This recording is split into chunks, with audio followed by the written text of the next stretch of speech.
mau dikasih makan apa aja, enaknya kayak apa aja, kalau mataharinya nggak ada, tetap aja nggak jadi makanan yang enak, nggak jadi Hei, coy, nganggur coy. Jangan dianggurin aja. Ayo kita tanam anggur. Oke, coy. Hai coy, apa kabar coy?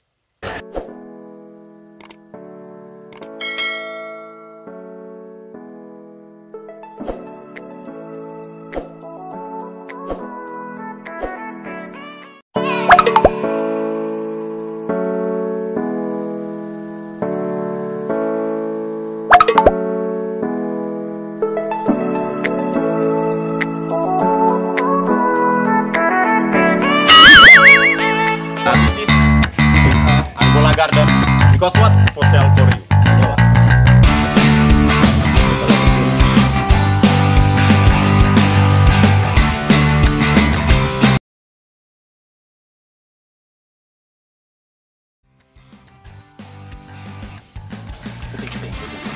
Bukan apa? Om Yadi coy.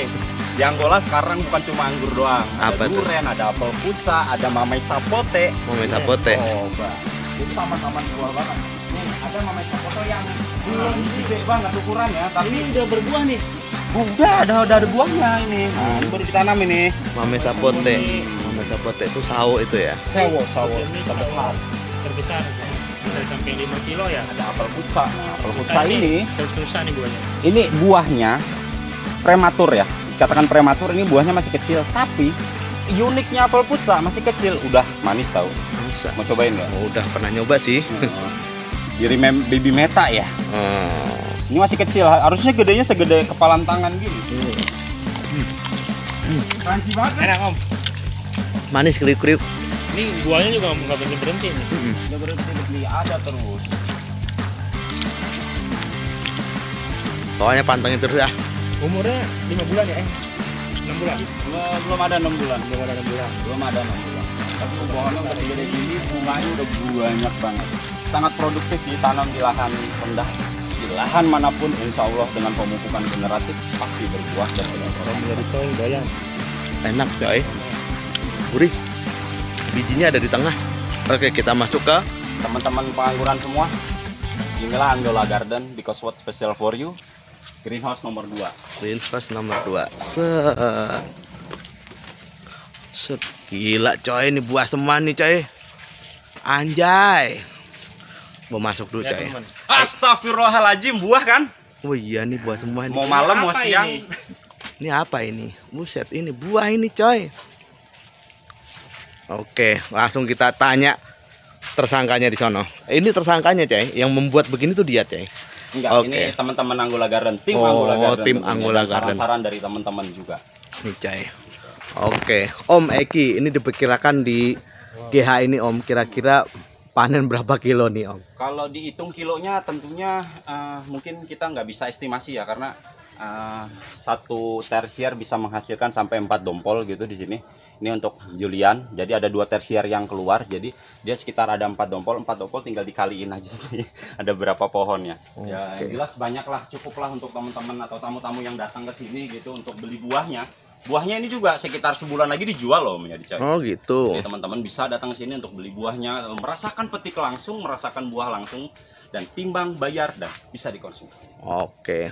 Oke Om Eki, ini kalau ngelihat begini buahnya nih, kira-kira perawatan untuk nanam pohon anggur itu gimana Om? Oke. Di sini kedatangan saya di Angola itu untuk memperbaiki dari sisi SDM-nya maupun sumber daya alamnya ya. Kalau pengen seperti ini nggak usah pusing-pusing. Di tahap vegetatif kenyangilah pohon teman-teman itu dengan menggunakan unsur fosfat. Kenyangi pohon unsur fosfat. Ketika unsur fosfat itu dalam satu pohon itu kenyang, gitu ya. Untuk berbuah banyak itu bukan hal yang nggak mungkin. Nah, ketika kita pengen ngebuahin, doktrinlah tanaman kita dengan unsur kalium atau potasium di situ. Insya Allah bisa berbuah banyak juga. Tapi kalau misalkan unsur fosfatnya sudah terpenuhi, tidak ada unsur kalium yang cukup untuk membuahkan, itu juga nggak akan keluar bunga, bro. Gitu. Ya, intinya vegetatif kenyangilah pohon dengan unsur fosfat. Artinya unsur fosfat ya tetap ada N-nya dan tetap ada K-nya, tapi lebih dominan ke fosfatnya. Satu lagi, jangan lupa unsur sulfurnya itu sangat penting. Sulfur itu makro sekunder, artinya juga dibutuhkan dalam jumlah yang banyak, tapi setidaknya dia ada tersedia di tahan kita. Ini pemberian Vertipos. Pemberian Vertipos, kita memberikan Vertipos untuk pengisian tabung nutrisinya gitu. Setelah itu terakhiran kita cuma pakai KCL, dan alhasil klaster buahnya bisa gede-gede gini, dan bukan cuma sedikit dompol tapi banyak dompol yang klasternya gede gini. Insya Allah tanaman teman-teman, mau itu tanaman kelengkeng, mangga, dan apapun itu, di tahap vegetatifnya dipenuhi unsur fosfatnya, dan ketika mau ke generatifnya atau mau dibuahkan, baru didoktrin dengan unsur kalium. Insya Allah buahnya seperti ini. Oke Om, ini bukan maksud sponsor Om ya. Sedikit bocor Om, kira-kira kandungan tadi dapat di mana Om? Kira-kira? Oke, kalau misalkan teman-teman di Almarkas ya, yang ada di Cilegon itu memberikan suatu hasil eksperimen yang benar-benar sangat membantu banget untuk teman-teman pertanian lah istilahnya. Bukan hanya ke anggur saja. Produk ini dia pakainya Saprodap. Tapi bukan dilihat dari mereknya, tapi pelajarin lah isi kandungannya apa. Kandungannya N-nya 15, P-nya 20, dan S itu sulfurnya 12, lebih rendah daripada nitrogennya. Jarang banget ada produk yang mengandung unsur sulfur sampai ke 12% di situ. Jadi justru sulfur itu yang akan membantu tanaman kita untuk bisa tumbuh subur dan aktif dalam penyerapan unsur N dan K-nya. Itu. Oke Om, sekarang ini kalau ngelihatnya siapa sih ini tersangka dari tadi nyusup aja ini? Oh ada Om Haris, balik lagi ke laptop. Oke Om, untuk perawatan buahnya Om, ini kan udah banyak banget nih. Alhamdulillah kalau dilihatin mulus-mulus, ada beberapa yang mungkin agak dikit bintik ya, itu udah wajar. Tapi ini banyakan mulusnya daripada bintiknya. Kira-kira perawatannya gimana Om? Oke, formulanya yang lebih tahu adalah Mang Uya. Nanti kita lihat ke tanyain ya, diwawancarain ke Mang Uya. Mang Uya paham banget itu perawatannya seperti apa, gitu. Oke, tadi udah nyambung sih sebenarnya, dan ntar langsung balik ke Om Uya. Nah, satu lagi nih Om Yudi Coy. Apa itu? Kita boleh kasih makanan terenak untuk tanaman kita berupa nutrisi maupun pupuk, tapi harus ingat itu adalah makanan mentah.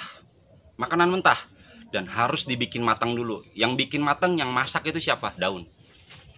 Daun itu kompornya, tapi bahan bakarnya apa? Matahari. Artinya mau dikasih makan apa aja, enaknya kayak apa aja, kalau mataharinya nggak ada, tetap aja nggak jadi makanan yang enak, nggak jadi kebutuhan yang enak untuk tanaman kita. Alhasil kalau misalkan teman-teman yang pakai greenhouse-nya banyak lumutnya, cuci. Apalagi greenhouse UV yang ada di Indonesia tuh kebanyakan 200 mikron dan 17%. Kalau tebal sih menurut saya bagus karena awet. Tapi persen dari bahan kimia yang dimasukkan 17%, blocking mataharinya 17%. Berarti kalau 17% itu sekitar 83 ya. 83% doang dapat UV-nya. Nah, itu kan dikurangi artinya. Nah, artinya ya biar supaya tetap maksimal terus, alangkah baiknya 3 bulan sekali lakukanlah pencucian, karena matahari itu peran pentingnya ada 2. 1, UV-nya. Sinar UV yang dipantulkan di matahari itu tembus ke bagian daun ini, itu untuk fotosintesis. Terus yang kedua, panasnya. Panasnya itu ketika sudah difotosintesis akan ditransfer pakai panas itu dari daun menuju ke batang untuk pertumbuhan akar baru dan untuk pertumbuhan pucuk baru. Itu poin penting dari matahari. Kenapa matahari itu pentingnya sampai 45%? Ya percuma kita kasih makan enak tapi mataharinya nggak ada. Gitu. Terus untuk pemakaian lampu UV gimana? Lampu UV itu cuma dapat ultravioletnya doang, nggak dapat panasnya doang. Dapat panasnya. Rekomendasinya panasnya untuk tetap ya, tanaman apa dulu nih lampu UV? Ya untuk hidroponik, karena dia tidak butuh buah. Hidroponik contohnya apa? Kayak sayur-sayuran, dia butuh daun yang lebar gitu. Nggak usah dipindahin ke akar ke tanaman baru, dia lari di daun, dimakan sama daun, daunnya gede. Coba bayangin kalau sawi daunnya gede, bukannya kita enak makannya, justru yang diambil daunnya kan, gitu kan? Itu. Tapi ya kalau untuk tanaman buah wajib, mau itu hortikultura kayak cabe, kayak paprika, terus kayak ya tanaman-tanaman yang ada buahnya itu butuh yang namanya UV dan panas. Oke, berarti dan gini Om. makanannya juga enak.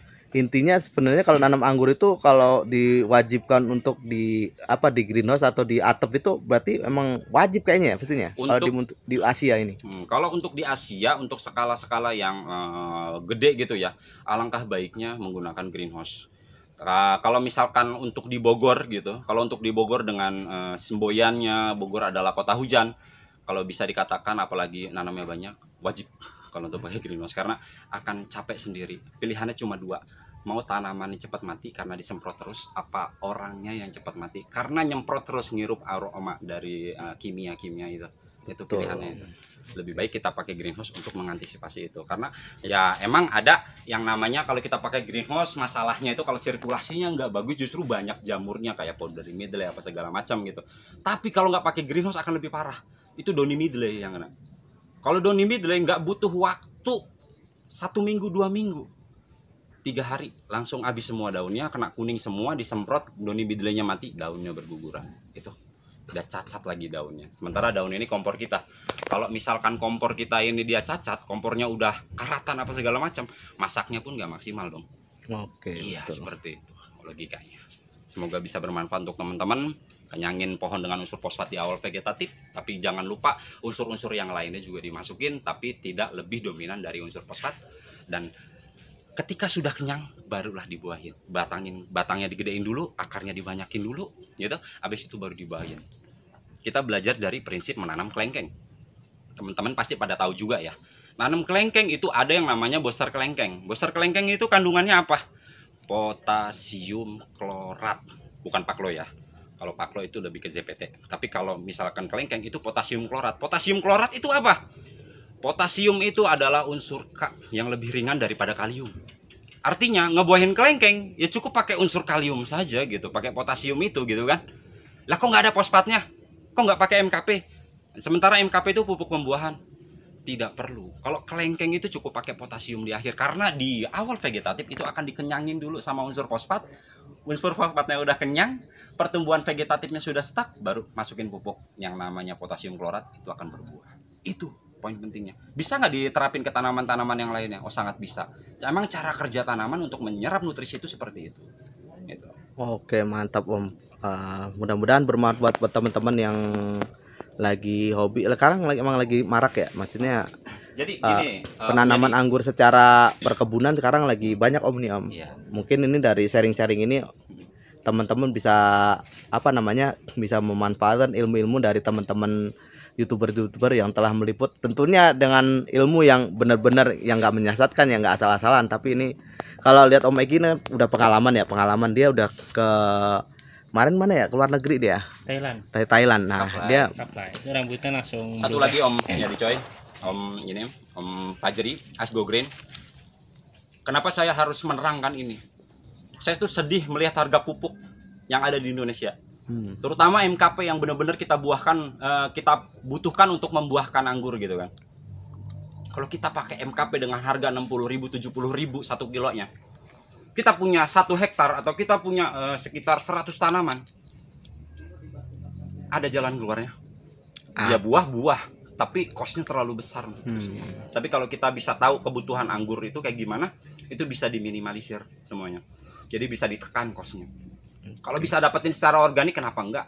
Unsur fosfat bisa didapetin kok dari bonggol pisang. Bonggol pisang dicacah-cacah, diperes airnya langsung buat nyiram juga nggak apa-apa. Mau difermentasi dulu juga nggak apa-apa. Pengen dapat unsur kalium, bisa dari serabut kelapa, gitu kan?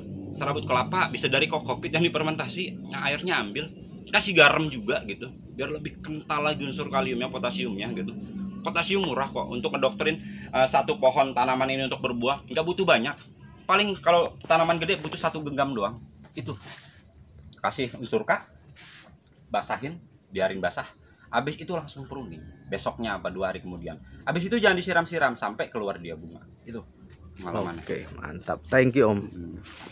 Nah itu Cai, penjelasan dari Om Eki Cai, pengalamannya.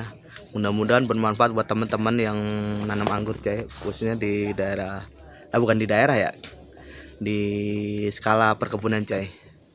Oke Cai, sampai ketemu di konten-konten gue berikutnya. Salam pengangguran.